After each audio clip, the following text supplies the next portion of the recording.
Our main story tonight concerns drugs. You know, the substances that gave us most music, seasons 1 and 2 of The West Wing, and this spectacular clip of a BBC reporter getting inadvertently wasted. Burning behind me is 8.5 tons of heroin, opium, hashish and other narcotics. Burning behind me.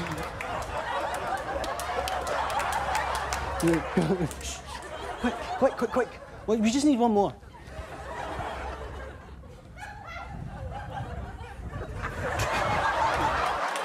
Exquisite.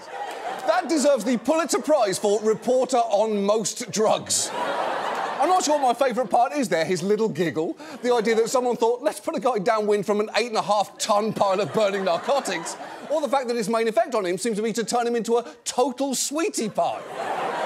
Specifically, we're going to talk about psychedelics, a category that includes drugs like psilocybin, LSD and MDMA. And let me first say, I know anyone with my face, voice and generally off-putting aura who talks about drugs is usually warning you about the devil's lettuce. But I'm no fucking narc. In college, I practically majored in herbology with a minor in gangineering. They called me Sonic the Hedgehog because I rolled tightly. Also, I've done Blow on tour with Ozzy Osbourne, who's also my dad, by the way, so I'm in the scene, OK? I get it. The truth is, lots of people use psychedelics, some for spirituality, some for healing, and some, like A$AP Rocky, just for fun. The first time that he did LSD, it started to kick in just as he was having sex, with some surprising consequences. No lie, a rainbow shot out of my dick. And it had a sound with it, like a piano or some shit. I have no idea why there was a rainbow coming out of my penis. I don't even like rainbow. Excellent. Every sentence is better than the last there. A rainbow shot out of my dick? Fantastic. It had a sound with it like a piano or some shit? I love it. I have no idea why there was a rainbow coming out of my penis. Now he's introduced suspense to the story. I don't even like rainbows. What a way to stick the landing. Also, I'm pretty sure that A$AP Rocky just gave Skittles their next commercial. Skittles takes the dick rainbow. But tonight, we're going to focus on one particular use of psychedelics in therapy. It's a field that you may have heard about recently in stories featuring testimonies from some very satisfied patients. I had all this access to my mind, and I could control where I was thinking and going. It connected me back to my body, like I could feel my body again. It made me feel more comfortable with living, you know, because you're not afraid of dying. It's like doing therapy while being hugged by everyone who loves you in a bathtub full of puppies licking your face. Wow! That is a pretty powerful endorsement. He makes it sound pretty nice there. It would sound nicer if a rainbow also shot out of your dick, but that's only because A$AP Rocky has now raised the bar on what constitutes a pleasant human experience. That last guy is a veteran who claims that psychedelic treatment not only helped him with PTSD, but saved his life. And he is not the only vet who has benefited. I had 3 experiences at full dosage, but the effects after the first treatment were profound. I would have said a 60% reduction in my symptoms immediately. I felt a mighty change had occurred. 60% immediately. It is not often you see those kind of results after your first therapy session, especially now that so much of it happens over Zoom. Usually day 1 is spent for introductions and trying to figure out what the fuck that thing behind your therapist's head is. That can't be what I think it is, right? It just can't be. And look, it's not just anecdotal. A recent clinical trial of MDMA-assisted therapy found that for those suffering from PTSD, just 2 months after treatment, 67% no longer qualified for a PTSD diagnosis. And that is not even getting into the promise that psychedelics have shown in treating conditions like addiction and depression. The fact is, all of this is hugely encouraging. But it is worth knowing we've actually been here before with psychedelics and we fucked it up. And if we are not very careful in the years ahead, we could go backwards again. So tonight, let's talk about psychedelic therapy, its history, its potential, and what the pitfalls ahead might be. And let's begin by acknowledging a lot of these medicines, especially psilocybin, are nothing new to indigenous communities who've been conducting rituals involving mushrooms, peyote, ayahuasca, and other ceremonial medicines far longer than Western civilization has.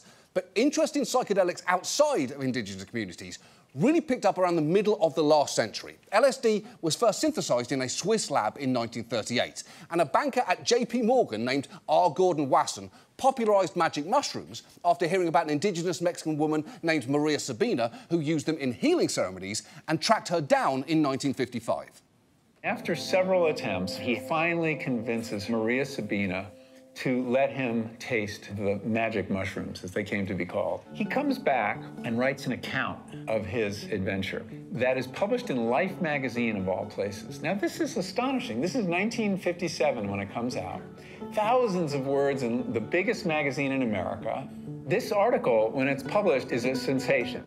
It's true. Wasson was basically the very first white guy who did shrooms and then made it his entire personality. That article started a stampede of hippies and celebrities into Maria Sabina's village that turned her neighbours against her to such a point that they burned her house to the ground.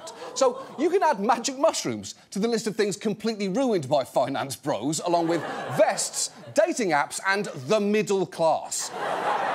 But it wasn't just bankers and hippies drawn to the power of these substances. The US military actually conducted experiments to see if they could be dropped on enemy troops to incapacitate them. And lucky for us, they filmed those experiments for posterity. Here is a group of normal soldiers responding correctly to a series of routine drill commands.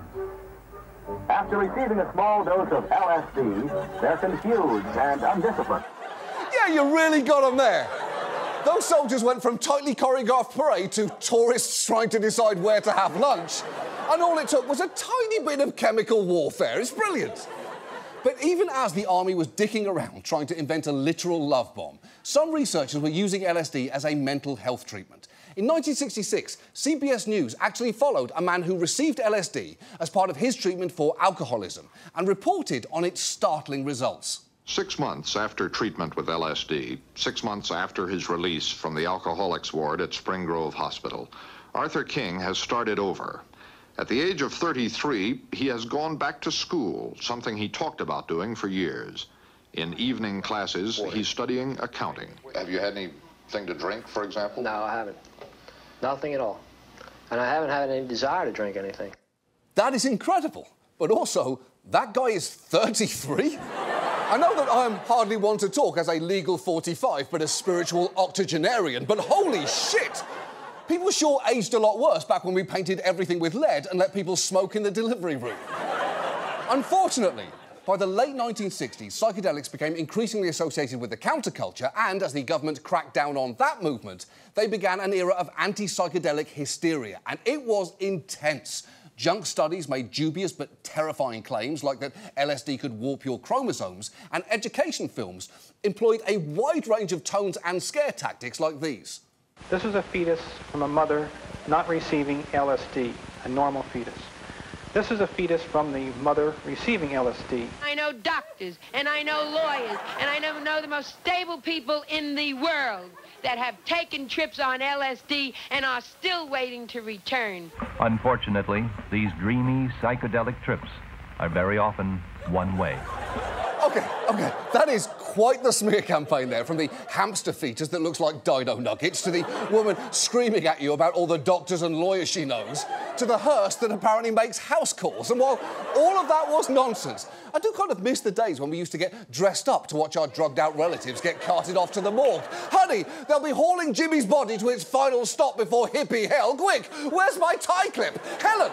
Tie clip! The neighbours may see. They're going to think we're poor. Get it together, Helen, and find my tie clip. The boy is dead!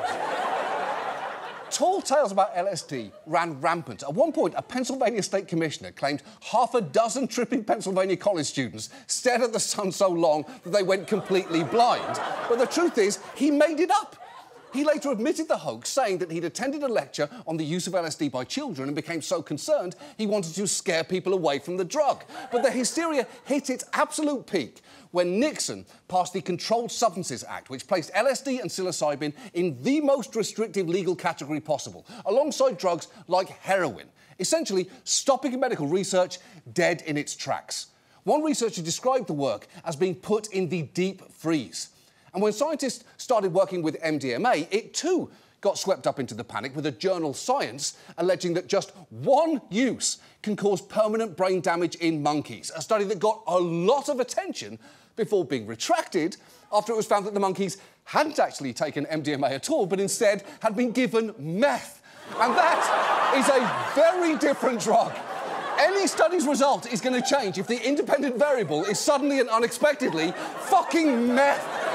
We've studied the vaccine for COVID, and the participants are going apeshit for it. But in recent years, perceptions have finally begun to shift, with the FDA granting breakthrough status to support the study of MDMA for treating PTSD and doing the same for psilocybin to treat depression. And at this point, let's talk about exactly why psychedelics can be so effective. Different ones can work in different ways, but for instance, research shows that MDMA dampens the response in the amygdala, which is the threat-detecting centre of the brain, meaning that you're able to confront and process trauma that you can't otherwise face. Here is one researcher explaining how it works with a story about taking MDMA recreationally in his younger days. I can remember one time after a rave, all of us lying around, all loved up, and somebody said, "Oh, wow, this is amazing, it's so beautiful, everything's so perfect." And someone said, "Let's think of the worst possible thing we can imagine." And someone said, let's imagine our mums dying." And then someone said, "It's not that bad." And I didn't know it then, but that really was what MDMA does. It allows you to think about and go to those dark, difficult, forbidden, avoidant memories that you normally wouldn't be able to touch. That is fascinating. And I'm so glad that that worked out for him. But let's imagine our mums dying. Doesn't sound like an amazing time. It sounds like a rave DJ'd by Werner Herzog. Life is fleeting. Let's imagine our moms dying as a solemn reminder that all we have is tonight. Now, wave your hands in the air as if our slow passage towards oblivion makes you just not care. Now, to be clear, psychedelic therapy involves much more than just taking a pill. These drugs alone don't automatically produce results. Usually, treatment entails multiple sessions lasting most of the day, in which you may take MDMA or psilocybin under the supervision of medical professionals and then follow up with processing and aftercare. They are not a replacement for conventional talk therapy. They just seem to make you significantly more receptive to it. Just watch this former firefighter narrate video of himself undergoing MDMA-assisted therapy. This is your first medicated treatment session? Correct. This is the beginning of some interesting revelations on this video. And are you feeling completely conscious and you're in control and... Yeah, and I felt like I was able to relax even when I was talking through probably my most traumatic memories. I don't think I had seen a dead person until then. The first one was gruesome, too. It was like being able to take a big breath, you know, after being stuck underwater for a long time. Yeah. And you can see the utility of having two people either side of that man talking him through the experience. And if it sounds like I'm treating having two people to talk to about your feelings like a radical idea, you do have to remember that I was born tragically and medically British. What is interesting is, though, it is not just that your fear is muted. Your brain's ability to make other connections and forge new neural pathways is also heightened, meaning that these sessions can fundamentally alter the way you process things. That is thought to be one reason why psychedelics are so promising for treating conditions like addiction and depression, and why they are proving especially useful for dealing with trauma. That is what makes this form of therapy particularly appealing to veterans, as PTSD is an urgent issue for them.